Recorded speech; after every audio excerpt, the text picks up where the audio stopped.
Pro Bowl rosters announced, and the Baltimore Ravens lead the NFL with 9 Pro Bowlers. Hopefully they're not playing, but we will go over all of those 9 guys. We'll also go over practice updates and kind of get caught up on where the Ravens stand ahead of this final regular season game against the Browns on Saturday. A little bit more MVP talk. The betting odds are swaying towards Josh Allen once again. We'll end the episode hearing a little bit from Diontae Johnson, who spoke up about the Baltimore situation. All that and more in today's episode of the Flock Rundown. Ravens Flock. The Flock Rundown is the place to be. Motionless brainwaves attempt to swim their way to sense, can't tame the untamed. Appreciate you, Ray. What's up, Ravens fans? My name is Ryan, and welcome back to another episode of the Flock Rundown. Happy New Year, everyone. It is now 2025. Let's make this year the greatest yet. It's the final week of the regular season. It feels weird to even say that, man. This season flies by. The NFL season always flies by, but every time it happens, I just feel like it's just gone in a blink of an eye.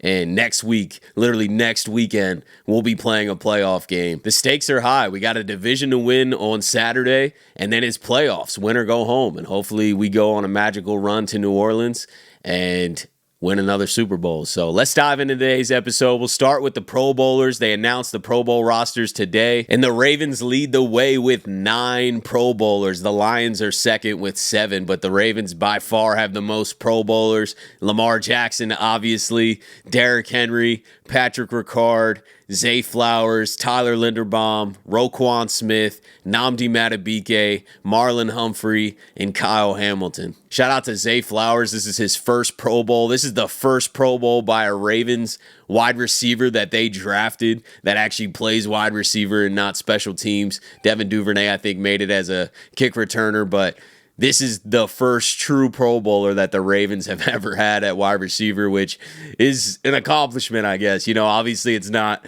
a good testament to our wide receiver drafts in the past, but shout out to Zay, man, finally coming through. Hopefully none of these guys are playing, like I said in the intro. I mean, if we make the Super Bowl, none of these guys make the Pro Bowl. And I don't really love the way that format is ruled. You know, like if you're voted into the Pro Bowl, I feel like you should just have the honors of getting in, but if you don't play in the game, they don't count you as a Pro Bowler. So whatever, you know what I mean? If we go to the Super Bowl, I'm sure Zay is going to take being in the Super Bowl and hopefully winning the Super Bowl, and he'll have many, many more years to get into the Pro Bowl, but he officially won't be in the Pro Bowl if we go to the Super Bowl, but it's all good. Before we get into who's starting in the Pro Bowl and who's not, there's a big surprise. There's a big surprise, and that is that Daniel Faalele, right guard for the Ravens, has been voted as a Pro Bowl alternate. Now, look, Faalele has improved since the beginning of the season. There is no doubt, but it is just mind-blowing to me that he's voted in as a Pro Bowl alternate, and it wasn't through fan voting, so it was players and coaches that kind of put him in. And Eric DeCosta let Derrick Henry know that Faalele made the Pro Bowl as well when he was telling him, and he seemed kind of shocked. Let's play that. But what I think is cool, which I can't wait to tell this dude, Faalele made it as an alternate. But just that alone, you know what I'm saying? That was up. I know, I'm excited to tell him, because that's going to like give him so much more confidence.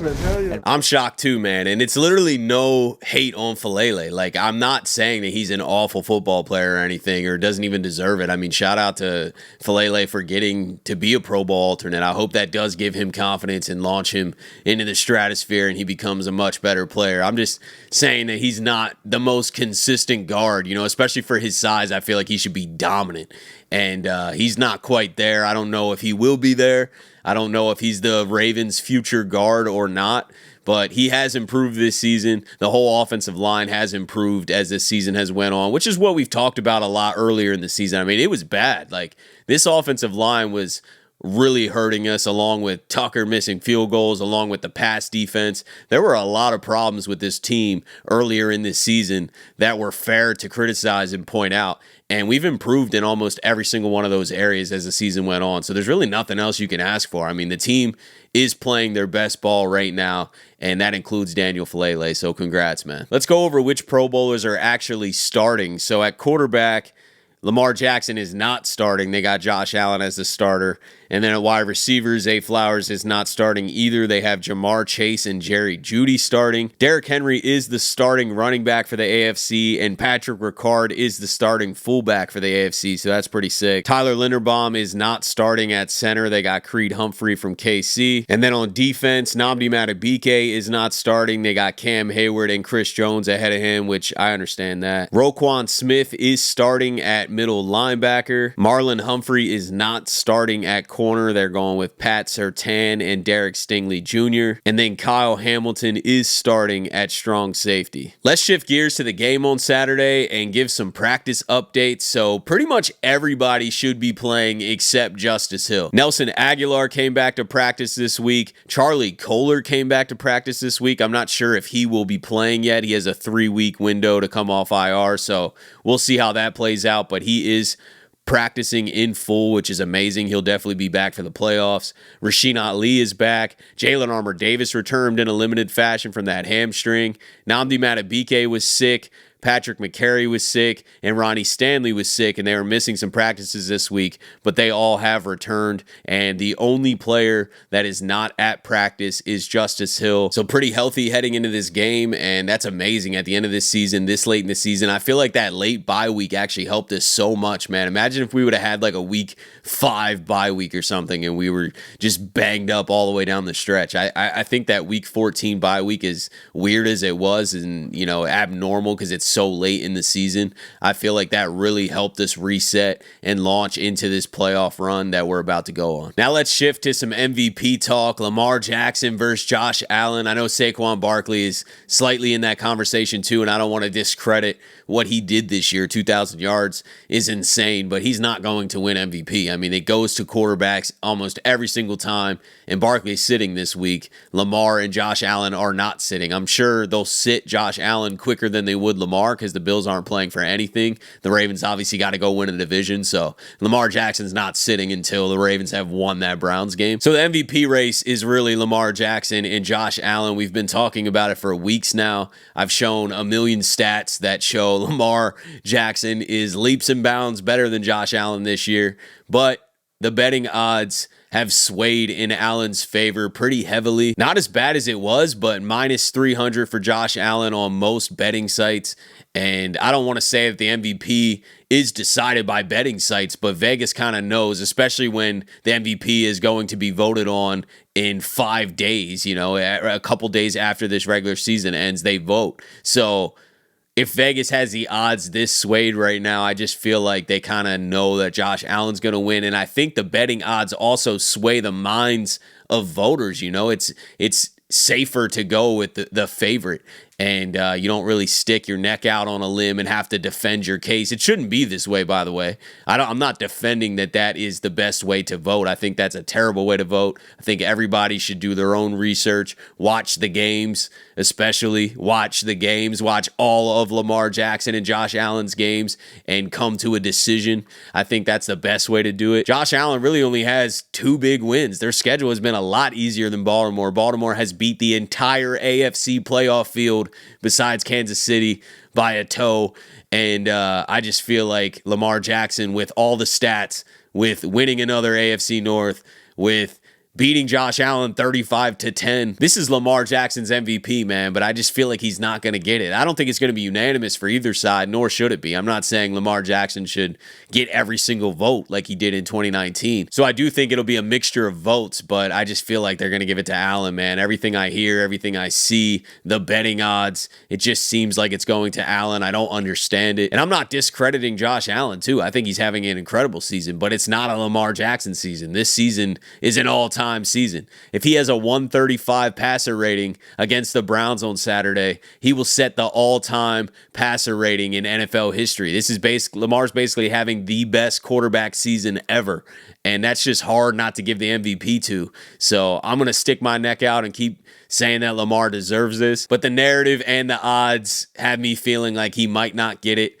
And at the end of the day, doesn't really matter. I just think he deserves it. I don't think anybody should be worked up over it. I don't think Lamar should care about it that much. I don't think the team should care about it that much. It shouldn't be a letdown in any way. If anything, it's just fuel to go on this magical run and beat Buffalo in the divisional round. Most likely we're going to be going to Buffalo in the divisional round. If we win our wild card round at home, we're going to be going on the road to Buffalo. We beat them in Buffalo. We beat Kansas City. We go to the Super Bowl, win a Super Bowl. Who cares about the MVP? Lamar Jackson is going to be Super Bowl MVP. And the last thing I wanted to talk about today, this news has been out there for a few days now, but I haven't really talked about it in detail at all. And that is, we heard some from Diontae Johnson on this Baltimore situation, and then there was a clip of him hugging teammates at the Texans game. Him and Lamar and Derrick Henry and Zay looked super friendly, man. It does not look like the Ravens teammates or players in any way care that Diontae didn't go in the game, which is kind of weird, right? Like,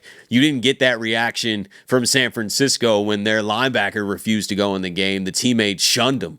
They're like, that's uncalled for. He's not going to be playing here anymore. Like, you could tell the players were pissed, and we did not get that reaction at all from Ravens players on the field. So that is interesting. That definitely confirms that there was some kind of beef with just the coaching. And it also confirms to me that the Ravens players kind of understand Diontae's decision for whatever reason. I don't really agree with him not going in the game at all, but the Ravens players don't seem bothered by it too much. So they obviously, are on his side in some aspect. I'm not saying that they're against Harbaugh or the team or anything like that. They definitely seem like a tight-knit unit, but they're super friendly with Diontae, and there's no bad blood there at all. And then a Houston reporter asked Diontae what happened in Baltimore, and he said, I'm going to leave it in the past.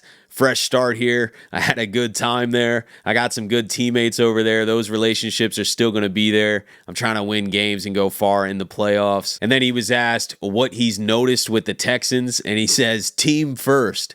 Everybody is about the team. I'm about the team too. So I'm doing whatever the coaches ask me to do. Odd comments to me. I mean, did he learn from this situation, or is there something deeper? Because if you had that mentality in Baltimore, I'm doing whatever the coaches need me to do, I'm just here to help the team, then he wouldn't have had a problem with not playing a lot early on. I mean, I don't really understand this situation. We're still left without a lot of details, but putting some pieces together. You see Diontae super happy with his teammates after the game. I mean, you just wouldn't be that way if you were pissed at everyone or if the team was pissed at you.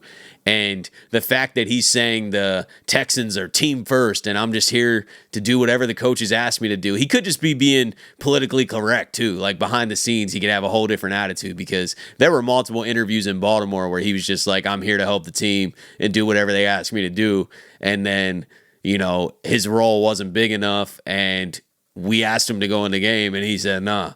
So, I mean, you're not really doing what the coaches ask you to do. You're not team first, because the Ravens needed you. But I am glad it's all over. I'm not going to be talking about it too much moving forward. I mean, this situation was just crazy, man. But I saw that video, and I was like, this is kind of weird, the fact that he's so cool with the teammates still, or the teammates are so cool with him, I guess. So, yeah, we probably won't play against him either. I mean, I would be shocked if we end up playing the Texans, because I think we'd have to play them in the AFC Championship, and that game would be in Baltimore, so that would be beautiful. But we're going to be the 3 seed most likely, and we're going to be playing a wild card team, and then probably go to Buffalo, and then probably KC. So unless the Texans go on a run, we're not going to see them, so we won't be able to play against Diontae Johnson, unfortunately. But that's it for today, guys. Let me know what you're thinking about everything. I appreciate you guys, as always, for tuning in to another episode of the Flock Rundown. Have a beautiful rest of your day, and I'll let the greatest linebacker in the history of the game take us out. Ravens Flock.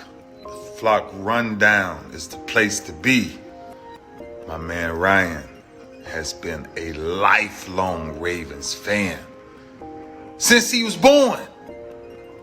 The Flock Rundown. Nothing gets better than waking up and wondering how high we can fly. Tune in. Motionless brainwaves attempt to swim their way to sense, can't tame the untamed.